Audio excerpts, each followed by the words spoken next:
Ay nako, hirap talaga pagsabayin ang pag-aaral at pagtatrabaho. Sinabayan pa ng pag-usok ng bulkan. Meron na naman kaming assignment. Ay nako. Aba, ang hirap naman ito.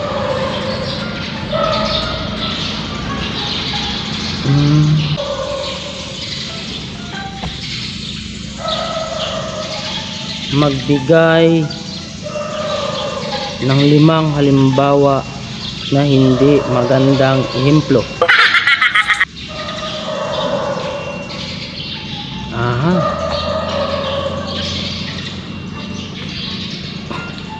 Paki-alamero.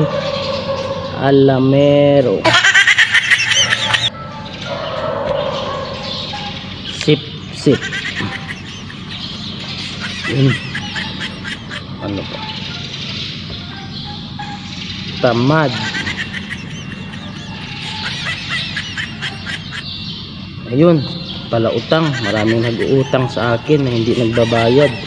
Masamang ehemplo yun. Tapos mahilig manghingi ng ulam. Yun, kasama yun kasi hindi sila marunong magluto. Next,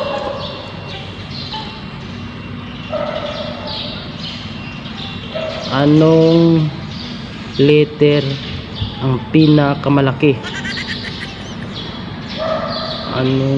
Ang hirap naman itong bigay ni ma'am. Anong letter ang pinakamalaki? Ayun, McDo. Nakikita ko to, malaking M. Malaking M sa ibabaw, McDo. Next, magbigay ng pangalan ng company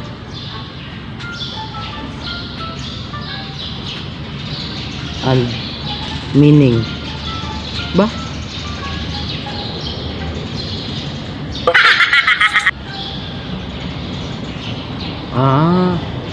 DDT, pangalan ng company. Meaning, dahan-dahan trabaho. Yun. Number 4, magbigay ng lugar na nakakatakot. Lugar. Capiz. Lugar ko yun, Capiz.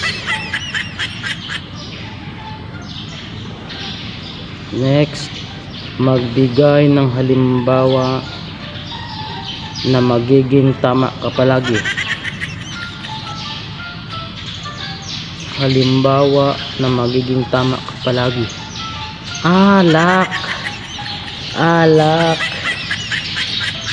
Galing.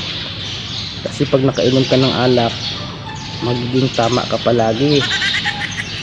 Yun. Next, magbigay ng halimbawa ng hindi nagkakamali. Ay, asawa. Hindi yan sila lagi nagkakamali, lagi silang tama. Next, magbigay ng letter na pinakaayaw mo.